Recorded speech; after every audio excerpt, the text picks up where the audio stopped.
I don't know everything. And I'm not good at everything.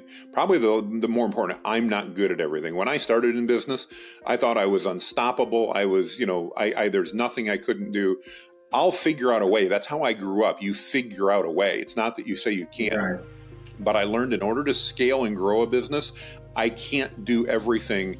And I need professionals like accountants, like attorneys, in my case, like operational people to help me manage things. Because if it's up to me to manage a project, I'll have the best intentions, but I'm not capable of the organization it takes to do that effectively. You need to be able to look at yourself and go, these are the areas I'm good at. Don't hire for that. Find the areas you suck at and hire people to do the things that you're no good at. Hey, what's going on, everybody? And welcome to another episode of Legacy's Journey. I am your host, Cameron Williams, where we just want to get into some different things in regards to financial strategy. Matter of fact, that's how we help marketing agencies by giving them strategic financial growth so that way they can live the life that they want to and not be a slave to their business. Now, I told y'all, season 2, we're going to go searching. We're going to go fishing. We're going to go hunting for the best of the best. We wanted to step it up, get you better guests than we had in season 1. And I think we had some pretty good guests. So put my feelers out there. I told my network, I need y'all to send me some names. And one of the people that was super quick to jump on it was this guy named Johnathan. Now, Jonathan's like, hey, I'm super excited. Let's rock it. I run 2 agencies. So I got a lot of experience. I think he's been in the game for over 13 years. So, ladies and gentlemen, introducing to you guys, Johnathan. What's going on today, good sir? Well, Cameron, thank you so much for letting me on the podcast. I'm excited to chat with you today. And yeah, I've been in the agency game a long time. I actually, I always say I earned all this white hair. I sold my first website back in 1995, actually, and then started my first agency in 2010. And just recently, this past summer, after almost 13 years running that agency with an amazing team, I had the blessing to be able to step back and start another agency to kind of take everything I've learned over the last 13 plus years and try to do it again, but do it faster. So I'm in the midst of that right now, having an absolute ball and just, again, trying to take the best of the things that I've learned over the last 13 years as it relates to running an agency and recreate that. And now it's fun. I still do consulting for my first agency, and I'm having a ball. We're actually in a race to see who gets to 8 figures first. Oh, okay. Now tell them the name of both businesses. Just, people be, I'm going to fact check this guy. Let them know you legit. So you've been in it 13 years. Name of business one is? Valorous Circle. It's VALOROUS. Founded in November of 2010. And we began as a web design agency and then migrated into a full-fledged digital marketing agency over the years. Okay, and then tell them the name of business 2. Business 2, right on the sign here, White Beard Strategies. And that's the one we started this summer and growing well. We're, my goals are never, my wife always tells me my goals are too big. So I haven't hit all my goals yet, but we're doing well. We just landed our 51st client last week, 5 months in. So we're excited about that and really having a ball. I'm loving life. Okay, now I got to make my notes. All right, let me get my phone because we're going to come back to that one. 5 months in, see, I just really value that we bring a lot of humble people on here because you see how casually he said, only been doing it 5 months and we just signed our 51st client. So I'm going to just make this note because we're going to come back to that. Now, in the meantime, let's start from the beginning. So Tell the people, what was your relationship with money like growing up? Because we often see it's 1 or 2 tracks. It's either parents had it, so there was abundance there, never really worried about it, never really had a struggle. Or, hey, it was a little rough. I knew not to ask for a lot. It was a struggle to get it, and I had to kind of work my way to where I am now. Which one would you fall in? I'm probably going to say I fall a little bit in between. So my parents, my grandfather before that, have all been small business people. They owned their own businesses, and I grew up in an environment where, my parents owned a retail store back in, I'm 54 now, so that was back in the 1970s and 80s, and And I grew up in that environment. So I grew up in an environment where, self-employment was normal, but they were not wealthy by any means. In fact, I remember, realizing when I got to be in high school that, wow, I never really thought about it much because we never felt like we were wanting, but my parents struggled a lot more than I realized. They just didn't necessarily share that with us. And so as I got into high school, I, remember one time particularly, they'd had a really tough year in business. And I remember I was old enough. I got a job. I actually went out and it's going to sound really odd, but I wanted cereal in the morning and we didn't have any. And so I went to the grocery store and bought a couple boxes of cereal. I'll never forget my dad. It broke his heart. And I didn't realize it at the time. He didn't have we had enough money to eat, but he didn't have enough money to buy the cereal that I wanted. And when I went out and bought it myself, it just broke his heart that he hadn't been able to provide that at the time was a couple dollar box of cereal as opposed to the cheap cornflakes that were in there that I didn't want to eat. As a dad, I can see how that could hurt because it's like, dang, I'm supposed to be able to just, here's the money, here you go. And my guy had to go get it himself. Like, I can see how that hurt Pops. Right? Oh, I do too. I was proud because I'm like, hey, I wanted the Frosted Flakes and, I was working. So no big deal. I'll buy them. And I probably said more about it than I should have to my dad, not realizing it was going to really ding his pride in that factor. So we definitely did not come from abundance, but we also didn't want for anything we needed, if that makes sense. Yeah, that makes sense. Okay. Now that's good. Now, what was it like when you made your first sale? So now you started working in high school. So there's some college time, but you said you didn't start the business until 2010, but you've been doing it ever since 95. So 95 to 2010, what was happening there? So I was working for other people over that time frame, and mainly in sales and marketing. Loved what I did. Had early in my career, I went to college. Realized that I'm probably not one of the best college people because I wanted just to get out and work. I grew up in a small business family. I wanted to be working. It's always something I've enjoyed doing.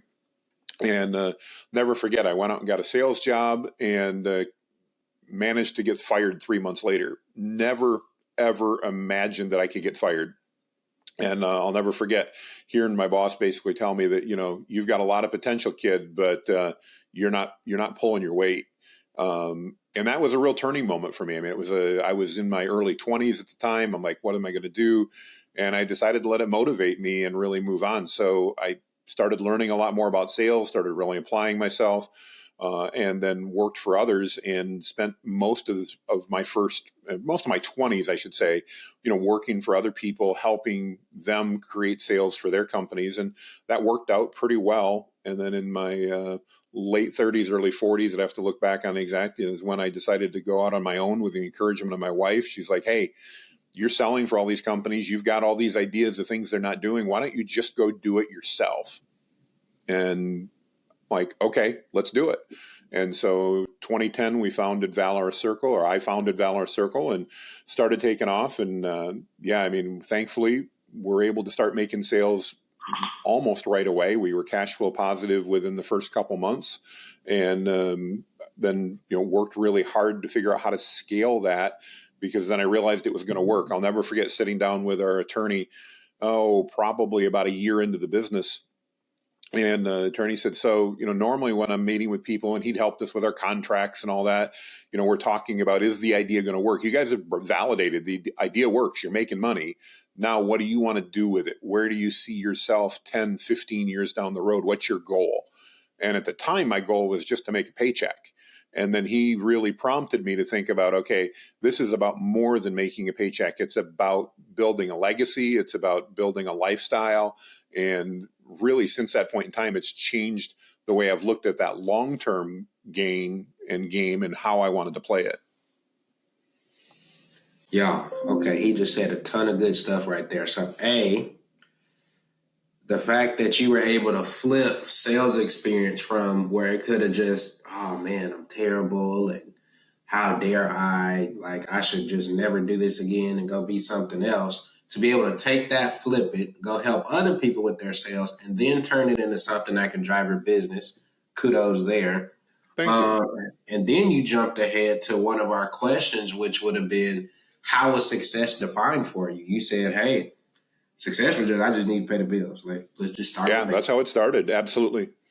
And then now, I mean, clearly, when you've been in the game 13 years, you clearly can pay bills. That's amazing. Okay, now you said something good here, so let's go back just a little bit. Now, you said you talked to wifey, Yep. and she encouraged you to do it, because normally we would say, well, how was the wife when you came up with this idea? So apparently, this was her idea. Well, when I'll never forget when we met, we're very different people. She's an operational genius, and I'm not. I'm a sales and marketing guy. I'm the ADD guy that's got lots of ideas. And prior to this, when we met and we were dating, I'll never forget, we were on, I don't know, one of our early dates, and we're driving down the road, and she looks at me and she goes, "You need to stop telling me everything that's on your mind." And I'm like, "What do you mean?"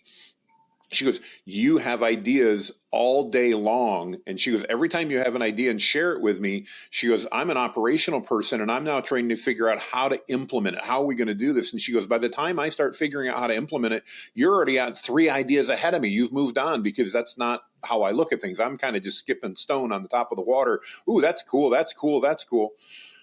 Fast forward a number of years, again, I'd worked for other people, had been very successful in sales, had done well, and had always been near or at the top of the sales teams, that I worked on. But I had expressed frustration to her, and I think she just got sick and tired of me being frustrated and said, "If you know a better way, go do it." And so she was definitely the wind in my sail. An old mentor told me once, your significant other can be an anchor on your boat, or they can be the wind in your sails. And I'm very blessed to have a wife who's very much the wind in my sails. Now, that's some good balance right there. I could just see her, I can see my wife like, okay, can we stop with the idea? That's hilarious. But to your point, you know that's the good balance that you guys need, because apparently she's good enough to where she's running VC now, because you She said it's does. Yeah, still running, she right? she owns and runs it. She actually, so after about a year or so in business, I realized that if, again, we'd had that discussion with the attorney, and it's like, okay, well, this is going to be more than a job. If I want it to be more than a job, I need to bring in experts around me that know things that I don't. And I was old enough to know that I'm a sales and marketing guy, but I'm not an operational person. And so I wasn't good at managing the teams. I wasn't good at figuring out how we were going to bring in, hire new people on, and that they had the resources they needed, because I assumed at the time everybody was like me, and that's it. We're bouncing all over, and you had lots of ideas, and you were just going to do what it took to get done, because I'd learned that as a kid with my dad. My dad was very similar. He just did whatever had to be to get done. That didn't matter whether it was 4 hours a day or 40 hours in a day and a half. I mean, he would do what it took to get done. And that's kind of the way I was. As we started growing and started making some money at Valor Circle, I realized very quickly, if I didn't bring in somebody that understood how to run a business, then it was going to be me and 2 other people who were always going to be looking for a job, because my personality, I don't want to say it drives people nuts. I bounce around. I've got ADD. I got diagnosed at 43 with ADD. So I bounce around. I've got, squirrel, and I'm off to something else. I needed somebody to pull that together to help not only rein me in, but also really manage the business, because it's not something I'm good at. And I've learned that that's super important, that as you continue to grow and scale and make more money, you have to be very self-aware to know who you can and can't put in the right places, when it's the right time to bring them on. So the fact Absolutely. that this person was right in your house probably saved you a lot of research and recruiting time as It, well. it was a negotiation, as you can imagine, and working with your spouse has its ups and its downs, although we've done really well with it over the years. I'll never forget the discussion that we had when she started working for me, and we had a 3-year-old son at the time, and she had been a managing editor for a publisher, was doing well, and she wanted to spend more time with her son. So I'm like, "Hey, come work for me. We were making enough money. Come work for me." And she did. She found lots of problems and lots of issues, because, of course, I wasn't very good on processes at that point. And at one point, I remember we had a discussion, and she's like, "We can make this grow and we can turn this into something, but only one of us can be in control." And I'm like, "That's no problem. I'm good with being in control." And she goes, "No, you don't understand, hon. She goes, only one of us can be in control, and it ain't you. And so I actually sold her the company in 2014 officially so that she Wait, owned it you and sold everything it to else. her? I sold it to my wife. Yeah. And people go, what are you talking about? But we both needed that so that we had the right guardrails. I talked earlier about our attorney, and we've had attorneys and accountants that we've worked with. We really believe in having and surrounding ourselves with that professional advice. And they said, if you're going to make this work as a married couple, you guys have to both stay in your lane. You need to know what you're good at, Johnathan, and you need to stay there. And Beth, you need to do what you're good at and stay there. And knowing that I was not the operational person, I was never going to be good at HR and all that. And, I was going to be the guy when the IRS sent the tax forms, they'd go on my desk and I'd get to them, but I never would. And she'd be the one that would get them and get them back. And we'd be in, do what we need to do. She took care of paperwork. I hated paperwork, still do to this day. So that counsel from our attorney and our accountants, and that really helped us say we need to put a structure in place if we want this business to grow. We can't just do it from the seat of our pants, because it's never going to grow and scale if we just run this by the seat of our pants. I'm still stuck on you sold it to her. Like, did you pay her? This is probably so personal, but I really need to know, did you pay her? Because in my head, it's it's just going to go to the same bank account. So did you pay her? No, I mean, she when at the time she was an employee on staff getting paid, absolutely. And then she ended up paying me to buy the company. And we, went through our attorney and drafted all the paperwork and changed the legal ownership on the company. And that was important for her because it had been, and it makes sense to me now, years later, I'd founded the company. And so she looked and said, well, it's your company because you founded it. She needed that approval, something that would validate to her that she now was in control of the company. And that didn't mean I didn't have a role. I don't mean to say that at all. We definitely worked together on a lot of things. But, the fact that she's now still running the company after I've departed, to me, is just a testament to her skills, in that, yes, we worked in tandem, as many, many people do in companies. But at the end of the day, she had control of the finances. She had control of that. And she ultimately had the buck stops at her door, because when I had some crazy idea, and I'm known to have them every day, she was the one that could draw me back and go, no, we're not going to do that. And that was really important, because that focus that she brought allowed us to scale. If I'd been left to my own devices, and again, I've learned a lot over the last 13 years, but if I'd been left to my own devices, we'd be doing 27 different things. The company would have never grown. We would have never become a 7-figure agency. We would have never built a team of people up, because I would have always had a new idea of something I wanted to pursue, and that would have precluded our growth. Okay. I respect it. All right. So, dang, had I known this, I'd have been like, you should have bought her too. So let's talk about, what is it like to work with your spouse? Because to your point, 2 different people. You got to keep it separate from when we're off the clock, nobody's the boss of anybody. So Yep. What is that like balancing? Because now at this point, 2 successful companies, she's running one, you're running one. Mm-hmm. How do you keep that balance? How do you keep it work time is work? Other than that, we're on boo time, going on dates, etc. How hard is it, or it may not be? Is it a challenge to keep that balance? You have to be purposeful about it. Yes. I mean, I don't want to say it's hard. First of all, we're both very pragmatic people, which helps out in the process. But, we have a couple rules in just our work and marriage relationship. One is that if it's after 8:00 at night, we don't talk business unless the other person agrees to talk business. So pretty much from the time we get up in the morning until 8:00 at night, it's business, personal, whatever, it's no problem. But after 8:00 at night, when we just picked that time because it worked for us, if we need to talk business at 10:00 at night, and I'm gangster to do it because I'm excited and everything else, and she's in the middle of doing something else, we don't talk about it, because both of us need to be willing to talk about it. Now, when we do date nights every month or every week, we go out once a week. We make sure we protect it, like going to church on Sunday. We make sure that we do it. It's really important to invest in that relationship.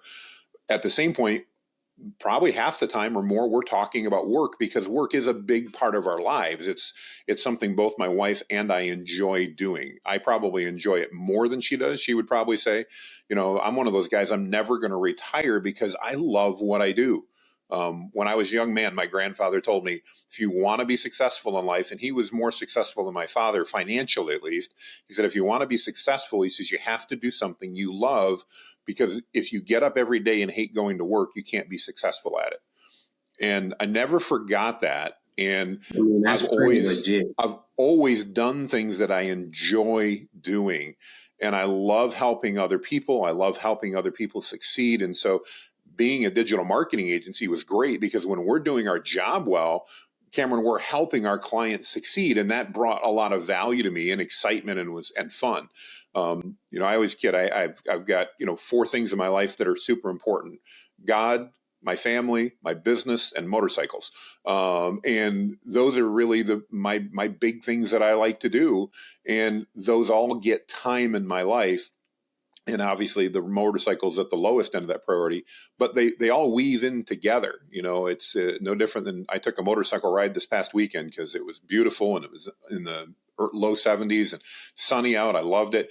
And while I'm out there, I'm listening to some training and some audible books and things like that I love, but I get to get away from everything, and that's my way of doing it. So I try to combine what I do, because it is truly what I enjoy. I love the work that I do. That makes sense right there. That makes sense. Okay, now let's keep going. Now this is good. This is good. All right, next question. Now, when you made your first sale, what was it like? Can you go back to 2010? Yep. When you made that first sale, what were those feelings like? Was it, yes, I can do this, I'm shocked? Like, do you remember what those emotions were? I do. And I'm sorry, you asked me that earlier and I went down a rabbit hole, as I'm known to do. So apologies about that. That first sale, no, I still remember it today. I felt totally validated at that point in time. It's like, okay, this is going to work. I just found a stranger who was interested enough in what I had to offer and had a problem that I could solve. And on top of it, they were willing to pay me money to solve that problem. And to me, that was just like, all of a sudden the horizon opened up and I'm like, I got this. As long as I can find people that are willing to pay me to solve their problems, this is going to work. Okay. What about your biggest one? And you don't have to tell us the client name or even the amount unless you want to, but tell us about the biggest sale to date. Tell us about the feeling surrounding it, what set it up the whole night.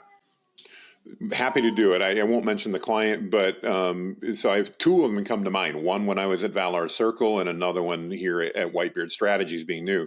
I'll start with the most recent at Whitebeard Strategies. So one of my biggest sales that I made was actually to a coach that I've worked with, who's become a mentor to me over the last number of years. And this is a coach that I pay to help me build my business. And one day he reached out and he said, "Hey, I see what you're doing. You've been talking about it. I want you to do this for me." And I remember just being so grateful and amazed that this man who runs a business that I totally respect, that I've, entrusted to guide me, actually came back and said, "I see so much value in what you're doing. I want to pay you to do it for me." And that was just like, it was like this massive, massive win to me that I'd earned his trust and respect to do that. Back at Valor Circle, I remember, the single largest sale that we ever closed there. It was for it was for a complex website, and it was many years ago, but it was about $80,000. And, for a website back then, that was pretty good money, and definitely more than we normally charged. And I remember I'd worked really hard to get it, and I'd really focused on understanding not only what, in this case, the client was looking to achieve, but also building a relationship with that client to build that know, like, and trust, knowing that that's who people are buying from. They're buying from someone they know, like, and trust. Okay. I mean, yeah, 80K. I mean, that's some people's like whole salary. Yeah, absolutely. Well, and that was probably a decade ago. So, that was good money for a website back 10 years ago. Man, what? Okay, next question. All right. So now you talked about this earlier. You said it's been 5 months since you started Whitebeard, Yep. and now you have over 51 clients, Yep. or right at 50. I We'll have just say 50. over Yeah, 50. I have 51 right now. Yep. Okay. Which means you have to have a good team. I know that means it's not just you doing all the fulfillment.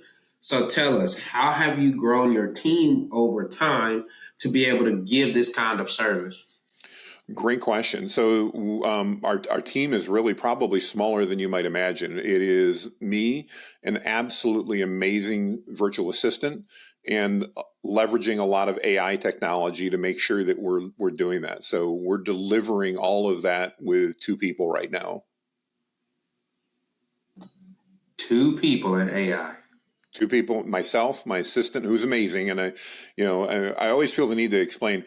When we hire assistants, I'm not looking for, and nothing against anybody in any country, but I'm not looking for the $3 an hour person that's offshore.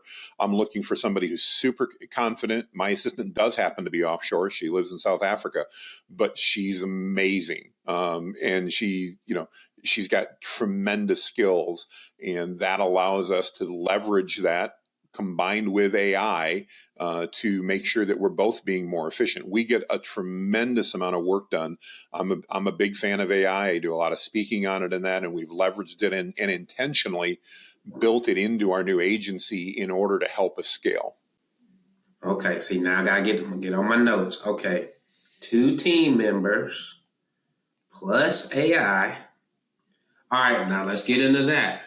And you said so much. Okay, let's talk about the first thing you said, which was no offense to people who want to go pay $3 overseas. No. We've heard that issue, right? And that's a big thing in the marketing space where people think, it doesn't matter. Just outsource it to somebody overseas in the Philippines or in India or wherever. And I tell people all the time, you have to be very careful with who you're going to place on whatever seat. There are some tasks, right? Like maybe social media management, like to go post stuff or do outreach or some light sales stuff. But what would you say? Because remember, y'all, I just want to highlight this again because he's super humble with it. 2 successful companies. So he's not guessing. He's not making this up. What would you say are some key factors of knowing whether to hire people from overseas or local talent? Well, and over the years, I've worked with both. Valor Circle, for example, has a team that is both U.S. based staff and offshore staff. It's a combination. That's actually a fairly new thing. I mean, I don't believe that Valor Circle hired its first offshore person until I believe it was actually 2023. I think it was the beginning of 2023, maybe the end of 2022. We had always said, we're going to be U.S. based. That's how we're going to roll. We're going to make sure that it's done that way. And unfortunately, I don't want to blame it on COVID, but about the time that COVID happened, and certainly since then, we've realized it's much harder to find people that are willing to work. Everybody that wants to work, and I'm making a generalization, and I apologize if you need a job, reach out because I know people that are hiring. But whether it's myself or my peers or the people that I know in business world, everybody seems to have the same story. And that's it. If you want to find somebody who values their job, that's willing to work and willing to put in the effort, doesn't mean they've got to go crazy, but that's willing to give you a good solid 40 hours a week of work, they're already working in a job they like. And it's really hard to find people that are not working that truly want to work 40 hours a week and give you a good 40 hours for that time. We've always been big on the fact that when you're working and you're focused and you're adding value to the company. And when you're not, you're off the clock. I don't expect my employees to work after hours. I don't expect them to work on the weekends. I designed my agencies because I don't want to work on the weekends. So certainly don't want my team to have to do that. That's not incongruent. So, we decided to look offshore only because we were having a very difficult time finding people in the U.S. to do what we wanted. And we learned in the process, again, there's different, just like in the U.S., there's different people you can hire. There's people that are really good at what they do. And those are not the people you hear the stories about that are, $3 an hour from the Philippines that are going to make your business run. I'm not saying they can't do it, but if you try it, you're going to find out that you get what you pay for. So even our offshore staff makes very, very good money for wherever the locale that they're in. And that's because we want the best of the best in there. And you can get that and you can do that. You asked me advice. My advice, whether to do it, when to do it, when you need the help, it's a great way to scale, but don't go the cheap route. Don't try to find the cheapest person, because it's no different than if you're hiring in your community. I'm down in Alabama, you're over in Georgia, Cameron. If we try to find the cheapest possible person in the areas that we live to deliver for us, we're going to get cheap results. It's not going to work. The same is true if you want to go offshore. You may be able to save some money. There are other issues that come up as far as communications and timing and all that, but don't cheap out, because you're not going to be happy with the results. Anything that you could say are maybe some flags or things to watch out for? Because some people may say, well, I need to get a new account manager or a new CEO or COO or project manager or something like that. You haven't done this to companies. You would say, okay, if it's going to hit maybe certain qualifications, you may be easier. It may be easier for you to look overseas versus if it's these kind of positions, I would highly suggest staying local. So one of the things that we decided very early on is if it was a customer-facing position, because most of our customers are in North America, if it's customer-facing, they need to be fluent in English. And just the reality is most of our clients, Comcast has ruined it for everybody. They don't want to talk to somebody out of Pakistan. Nothing wrong with Pakistan. I've got a couple of employees there. They're brilliant people. They're very, very good workers. But they have an accent that drives most Americans nuts, because we've waited on hold on Comcast or whomever to try to get customer service, and they were not empowered by the company to give us any service, and so we had a negative experience. And so again, that's nothing against anybody there. One of the most brilliant guys I work with lives in Pakistan, and he's very, very good at what he does. But he's not customer facing. In other words, he's not regularly talking to clients. Our account managers, they all are based either in the US or they're based out of South Africa at this point. And the reason we like South Africa is because almost everybody there speaks fluent English. They call it a Commonwealth accent. And unfortunately for them, they have high unemployment right now, but that means that the people that we're able to hire there are very motivated to work, and they're very motivated to do a good job. Their education system, at least in the areas that we're in, is also very good. We're able to get highly educated people that know things, are very good at communications, and are able to, again, work within our team. The other tip I'll give on that is, and we found this out the hard way, different people have different opinions. I know some successful agencies disagree, but everybody works on our time zone. So if you're working for us, my team in South Africa is, I think, 8 hours ahead of us right now. So as we're recording this, it's about 10 in the morning. That means it's about 6 o'clock at night for them. They started work 2 hours ago. So they work from 4 until like 11. That's just their schedule, or 4 to midnight. That's what they work for us. We make it worth their while. We pay them well. We provide a great environment, but that is a requirement, because then we can collaborate like you and I are right now, Cameron, and we can do that all day long. Right. And we do the same thing. Our team is in the Philippines, and that was my only thing. I'm like, hey, because I forget, somebody asked, I don't know if it was on their interview, and I don't even know if it's one of my people, but they were like, well, could we work opposite after like a month or two? I'm like, no. Because, if we need something, or if a client needs something to be addressed, they're not going to be up at 3 a.m., just because it's your normal time. So you have to be available. And I think they call theirs like the night shift. But, my team, at least as far as I know, I haven't asked in a while, but they're just like, yeah, we're fine. We just need to go take a break so we can eat something since it's late. Yeah, and it's I've got an agency owner who I respect a lot, who actually does not agree with this. They think that let them work their local time if they're going to be off. I look at my oldest son. My oldest son is 29 years old. He's a mechanic for Delta Airlines, and he works third shift. He's worked it for years. He still has a great family life. He still has everything else. He's not necessarily tired when he's at work simply because he's working third shift. That's when the planes need to be worked on, and that's the shift he likes to work. And he still provides a lot of value to Delta, and he still can be a great employee. So I don't believe they have to work their 8 to 5 their time zone, because look around. If I go to Walmart to buy groceries or wherever I'm going to go down here, we're getting used to, we just moved, so we're getting used to new grocery stores, at 9 o'clock at night. Those are not the same people that were there at 8 in the morning. They're working different shifts too. It's just part of life today. Yeah. That's good. Okay.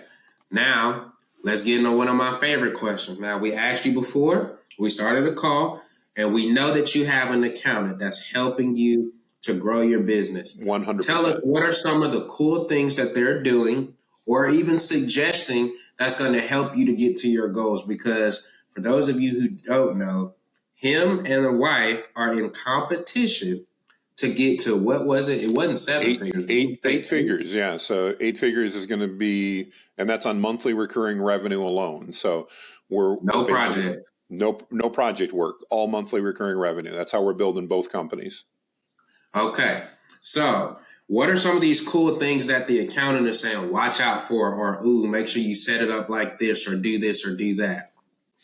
I think, more than anything else, first I want to say I really believe in hiring professionals to help me learn things so that I don't have to learn the hard way. And I know some business owners, depending on, especially if they're starting, they maybe go, why do you hire an attorney? Why do you hire an accountant? Because in the long run, they don't cost me very much money, and they provide me with a tremendous amount of value. Hiring those professionals and hiring the right ones makes a huge difference. Our accountants are fantastic because they help us take a look not only at our finances and help make sure that our numbers are in line. So I'm an entrepreneurial ADD guy. I don't like looking at reports and all that. So my accountants are there to help make sure that when we look at our profit and loss and we look at our expenses and we look at all that, are they in line? Do these make sense? I don't want to be the one to go out and do the research and go, how much should my cost of goods sold be when I'm delivering digital marketing services? I don't know. I mean, I can guess, but I'm probably going to be wrong. My accountants, they specialize in this, and they can look at it and go, okay, Johnathan, we're getting out of sync here. We need to pull back in. We need to take a look at what we're spending here. Or, wow, we're doing really good. Your costs are way below. Why are they below? Are we missing something, or are you just doing something super smart? And normally it's we're missing something, and maybe we need to invest a little more money. And so they're super helpful in that business planning part, not only to look at what we've done, but to know our goals. We share our goals with our accountants. They know these are the numbers we're trying to hit. This is what we're trying to do. So we always want to do so honestly and ethically. And we know the only way to grow to 8 figures is by really providing tremendous service to our clients. So there's nothing nefarious about this, but we're using their ability to understand the numbers and to understand business. And that's a big part of it. Our accountants are business experts, is helping us then do a better job at running our business and taking a look and helping us pay attention to things that maybe I in particular wouldn't be paying attention to.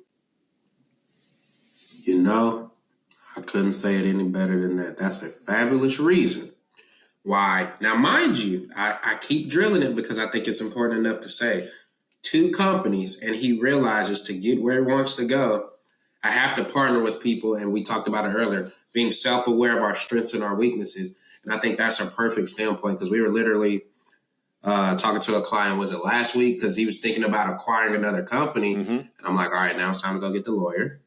Yep. Because I can help you with the numbers, like, hey, buy in the company, pay out rev share percentage at what quarter. But now you need to go get the lawyer to look over and make it, fancy lawyer lingo. Yep. So I think, to your point, talking about ROI, it's a good investment over time, and the value that you get, I think that's a perfect explanation. And I think we have seen on the podcast people who are scaling and doing really well have somebody trusted that they're partnering with that can give them that extra set of eyes and perspective, and they're all doing really well. Now, let's do the flip side of this question. Tell us your not so favorite accounting or tax horror story. So I think my not so favorite horror story was when we got started at Valor Circle over 13 years ago now. again, I was bootstrapping. I didn't have a ton of money, and I hired an accountant that didn't know what they were doing. And Jesus. that was a mistake. I'll never forget. We were How did you find out that they didn't know what they were doing? Well, I wasn't sure at first. I had no idea. I mean, it was somebody, it was referred to me through the local chamber that I worked with. They actually had become a client, and I'm a big fan of trying to work with my clients whenever possible. So we needed an accountant, and my third client happened to be an accounting firm. And I'm like, hey, let's hire them because they're a client. Let's work together. I still Right. believe that makes sense. But we quickly found out we were a year or so into the business, and as we'd started making money, and I don't know when this fits in, Cameron, you know better than I, but there's a point that as an LLC, you can make an election to be taxed as an S Corp as opposed to an LLC. I don't remember Right. what all the details to why. I don't really care. That's why I hire accountants, because I want you to be telling me, hey, based upon where you're at, this is an election that you need to make. I Right. had attended a seminar, and somebody was talking about you need to be understanding with your accountant when to make that election. And I'm like, I Correct. don't even know what this is about. So I went to talk to my accountant about it. And I'm like, hey, when do we do this? And she's like, I'm not even familiar with that. And I'm like, okay, I have the wrong person. The good news Mhm. was it was really early on, and it was easy to find out. And she was fortunately honest to tell me she didn't know what I was talking about. And we had a new accountant about 3 months later, because we realized we needed someone. Again, I need you to be a professional and knowledgeable about what you do, because I don't want to understand what the S Corp election is, let alone whether I need to do it. I want you as my financial advisor and my accountant to look at me and go, it's time we do this. It's time we do that. I was talking with someone the other day, and one of the things our accountants have shared with us is there are certain deductions that we can legally and ethically take when we structure things properly, and that means making conscious decisions about what we're doing, not just willy-nilly going, oh, let's write that off, but making conscious decisions about that. The timing of purchasing on assets and things like that. Do we purchase them this year, or do we purchase them next year? Based on cash flow and tax planning and that type of stuff. And the reality is, whether you like it or not, folks, the government steals a lot of money from us every single year. They call it taxes. And if you're not managing that legally and ethically, then you're missing the boat, because they're always going to want more money than what you necessarily owe them. And you need a professional to help you understand how can you as a business legally and ethically and morally pay your taxes that are due, but not pay any more taxes than are due. Again, I couldn't have said it better. Been talking about it the past week or two, since we're getting closer and closer to tax season, because to your point, it's like you said, and I think we literally made a post about this either today or yesterday, where, it's one thing if you owe money. And I think for the beginning business owner, right, the newer person, you may be used to getting a refund. Okay, then you owe a little bit, then you start owing in the tens of thousands. Mm-hmm. Well, like we tell people all the time, do you want to owe 15,000 or do you want to owe 35,000? And everybody, of Exactly. course, is like, oh, I want to do 15. Well, based on how your company's structured, you're not going to get there unless you do A, B, C, D, E, F, G. So I think that's a great lesson to help us newer entrepreneurs. And when I say newer, as in you have been doing this for 13 years, to understand the importance of our finances. Now, we're going to go a little rapid fire here because we know that we're getting close to the end and we want to respect your time. So, rapid fire time. What has been your best investment to date? Like the one Coaching. that gives you the biggest ROI? 100% coaching from professionals that know my industry. Okay. Next question. How has your definition of success changed from when you started to now? Because you said at the beginning, I just want to pay my bills, make sure me and babe, we're good. Now, what does success look like for you? Success to me has changed, and now I'm really looking at what can I give back. How can I earn enough that I can be just immensely generous, and not that I want the credit for it, but I want to be able to give back. And I know that it's now not just about taking care of me. I don't have a big house. I don't have a brand new truck. None of that type of stuff. That doesn't matter to me personally. If you like it, that's great. I've got a great friend. He loves new cars. I don't care. I love to give back and I love to give things away. And so right now, success has really changed into not just making enough to get by, but making enough to be immensely generous with others. Okay, I like it. Giving back, serving first. All right. Knowing everything you know right now today, if you could go back to your college self and you had like 5 minutes, what would you tell them? Don't get married too young. And when you start business, focus on one thing until it's successful, period. Okay. That was very, I feel like you've practiced that answer at some point. I've been asked it before, and again, being ADD, I'm the guy that bounces around and has always got ideas. And some of the best advice I've ever gotten is, Johnathan, you're never going to be wildly successful if you keep pursuing every idea you have, because as a human being, certainly as who I am, as Johnathan Mast, I cannot do 27 things at once. I cannot be successful trying to run 27 businesses. I run one business. It's what I do. I do it well. I serve my clients and I focus on that. And even within that business, I've got new ideas all the time. Ooh, we could do this. Ooh, we could do that. And that's exciting. I have to tell myself, no, this is what you do. This is what you're focused on. Even my new agency, we provide one primary service. That's it. And that works very well. And it's allowed us to scale and grow, because as we've grown, even over the last 5 months, I'm not trying to sell 17 different things to different people. I sell one thing to one group of people. We do it exceptionally well. And those that want that pay us to do it. Those that don't think we're crazy. And that's okay. I don't need everybody. I can hit my goal of 8 figures with just over 200 clients. But most people let me not say most, but there are some people that will counter argue you and say, yeah, but only one service offering, that's not good. You need to have 3 or 4 and a low ticket one and a tripwire and all these different things. You would say, well, there's nothing wrong with having that, but do that in the right way. So I'll give you an example. I do still pursue some of my other ideas, and I'm launching an online course coming up. It's actually launching next week, and we've got a tripwire offer. It's $49. If you like that, then you can get into a regular coaching session that I do, and it's $49 a month instead of just a $49. And then if you really like that, you can get into our mastermind program, which is expensive, but it's very, very limited. I do that because I get personal enjoyment out of it. If I make money along the way, that's great, but that fits into my generosity and my giving away, because I want to share. I love that. I'd like to make some money along the way too. No, not going to, that's fine. But, when it comes to our service, we offer one service. There are 3 price points to it. So it's not like it's just one. You can have a little bit of it, a lot of it, or a ton of it.